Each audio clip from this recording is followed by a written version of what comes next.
is my mother, my aunt when she was 11 years old, and my grandmother and me as a baby. My mother was not married when she got pregnant at the age of 19, and back in 1966, an unmarried mother was not a good thing to be.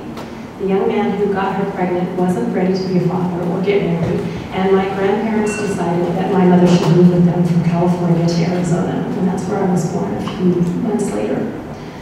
About a year after that, my mother met a nice man and was excited to move with him to New York. It turned out, though, that he wasn't so nice. Once my mother was away from her family, he quickly became abusive, and that violence ended with him locking us in a cellar when I was 16 months old. His mother found us and set us free, and my uncle wired money so that we could fly back to Arizona. At this point, my mother believed that we had escaped from a very dangerous man. Sadly, this was far from the truth. On a warm summer evening a few weeks later, we were dressed up and in the car driving to a party. I sat in the front seat between my mother and grandmother, and my aunt sat in the back.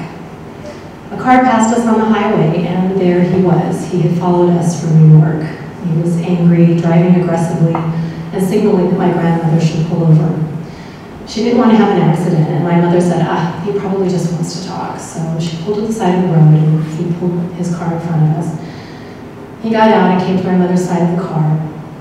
She got out to talk to him, and they argued. And he wanted her to come back with him, and she said no. And then she shouted, "No, don't." No one saw the gun he had under his shirt.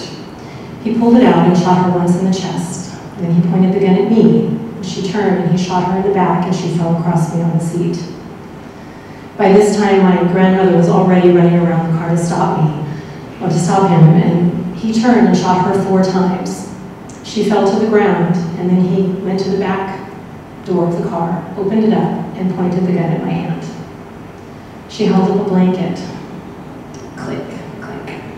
There were no more bullets in the gun. He had emptied it when he shot my grandmother. And that's when he saw the headlights of an oncoming car. He panicked and drove away.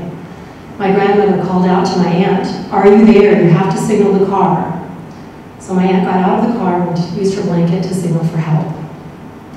The police came, an ambulance came. My mother was dead. The second bullet hit her heart. My grandmother was seriously wounded but alive, and my aunt and I were miraculously unharmed.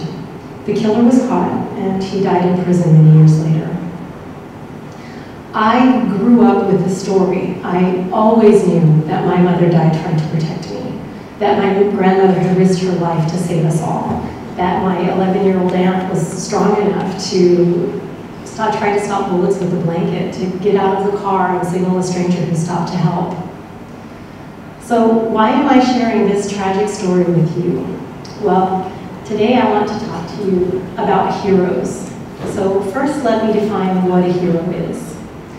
A hero is somebody who takes a personal risk to help someone else. And I'm not talking here about people who do extreme sports. I'm talking about the firefighters, police officers, members of the military, emergency workers, and ordinary people who are often called upon to be heroes when things go wrong. There are whistleblowers who risk their jobs or careers to stop wrongdoing. There are activists who risk their lives sometimes to help animals or stop human rights violations or protect the environment or stop environmental destruction. They look at any disaster or any country torn by war, and you will find heroes who save lives and help others at great personal risk. And we need these heroes. We need these heroes to save lives, to force social change, to do the right thing, to inspire us to be better people. And I would love to tell you that I am that kind of hero, that being a hero is in my blood, but that would be a lie. I was bullied terribly in school. I was never brave enough to defend myself or anyone else. Why wasn't I brave or heroic like the other women in my family? I asked myself this question a lot growing up. I finished school, I went to work, I went to university. I was supported in so many ways by my family and that brave aunt of mine. I met and married an amazing man, and I moved to Germany. But then something happened that made me want to find an answer to that question. I became a mother to 2 beautiful boys. Would I be brave or heroic if my family was in danger? I didn't know. And as I searched for an answer to that question, I read an article about Dr. Philip Zimbardo. Dr. Zimbardo is an eminent psychologist, best known for the Stanford University prison experiment and his book, The Lucifer Effect. Dr. Zimbardo spent the better part of his career studying why good people do really bad things. And the article mentioned that he was shifting his focus from why good people do bad things to why ordinary people do heroic things.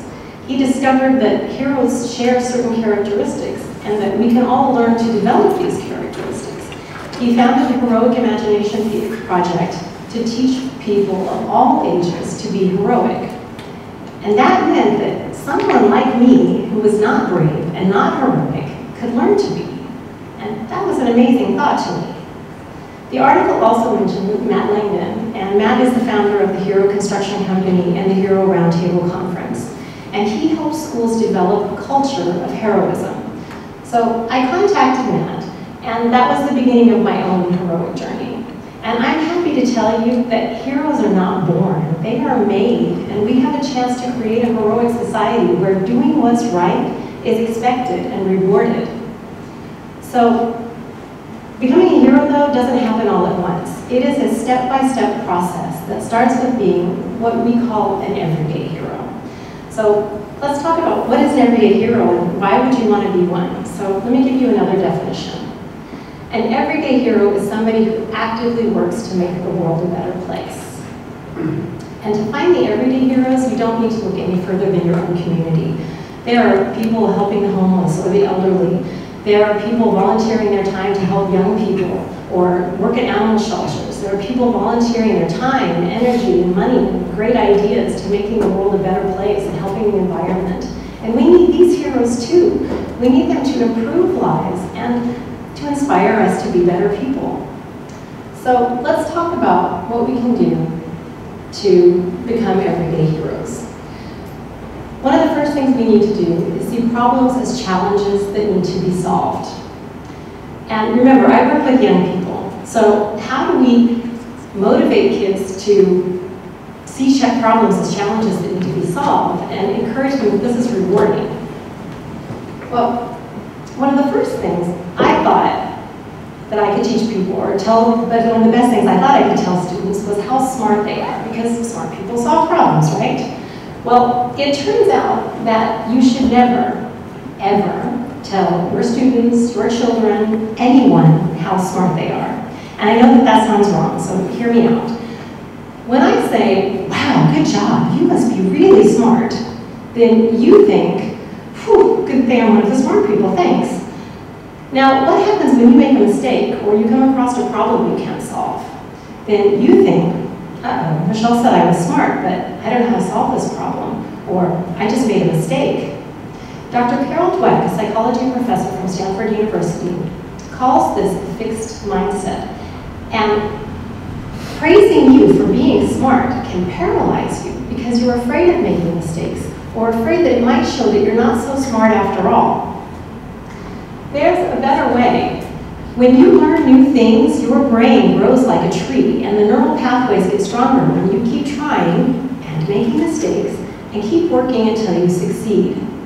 This leads for you to develop what Dr. Dweck calls a growth mindset. And someone who develops this mindset learns that solving problems is rewarding.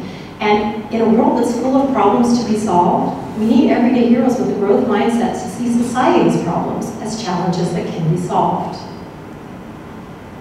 Now, once you have a growth mindset, the next thing you need is the right attitude. And the right attitude can be demonstrated with a very basic question. Do you see the glass as half full or half empty? How you see the world and that glass has a big impact on your health, your stress levels, and can have a profound impact on others.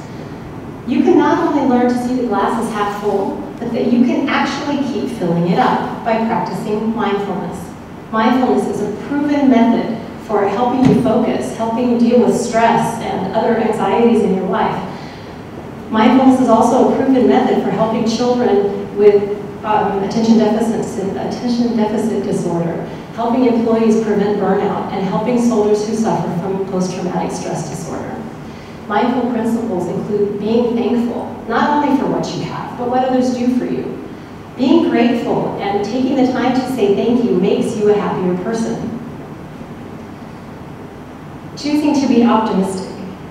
Now, did you know that our brains are wired to focus on negative experiences? This kept us safe when we were living in caves, but now it just means that we tend to focus on the bad stuff, even when it's stuff we can't change, and we complain, sometimes a lot. Instead, you can choose to focus on the positive side of things. You can choose to be optimistic and choose to look for answers to problems and solutions to problems. Remembering happy experiences and sharing them with others is another thing that you can do to make yourself happier. Remembering happy moments before going to bed makes you happier and is a great thing to do with kids. And do you know physically what happens mechanically when you laugh or smile?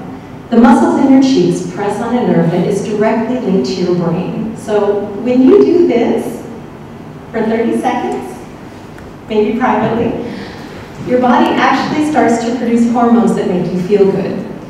And smiling is also contagious, which means that you have the power to make someone else happy too. Happy people live longer. Happy people have better relationships. But why is happiness a good thing for being an everyday hero? Because you're more likely to help someone else when you're happy. Everyday heroes also need to perform acts of kindness and take action in the world. Volunteering your time to help others on a regular basis trains you to be a hero because helping becomes a habit. It also makes you feel good. It helps you see things from another person's perspective. And the next thing you need to do is learn first aid and basic self-defense. These are important tools that give you the skills and confidence you need to take action in emergencies. Now, all of this so far sounds pretty easy, doesn't it? You've got a great mindset, a growth mindset, you are practicing mindfulness, you're a happy person, and you know first aid and self-defense. But there is a big obstacle that keeps us from helping, even when we want to. And that obstacle is the dark side of our human nature, something called the bystander effect. The bystander effect is when we see something bad happening and we don't do anything to help. The bystander effect is why children don't intervene to stop bullying in schools, why people don't help in emergencies or when someone is being attacked. My good friend now good friend and mentor, Matt Langdon, said the opposite of a hero is not a villain, it's a bystander. There are powerful psychological forces that keep us from helping. We may not feel responsible or qualified to help. We may be afraid to get involved or go against a group. We may be in a hurry, or maybe it would actually be dangerous to help. These reactions are normal, and learning to react differently is difficult, and that's why training is so important to overcome this primal programming that we have in our brain. On a global scale, bystander apathy is why it's taken so long for us to do something about climate change, why we feel powerless to solve so many global problems, and why we continue to buy products that we know have been manufactured under horrible conditions. You might think that for all of these big problems, we would be more likely to do something, but the exact opposite is true. We tend to think that someone else will take care of it. But I have some good news for you. We can beat the bystander effect. When we make the brave decision to help, we motivate others to do the same. It has a powerful effect on other people. This is called positive bystander intervention.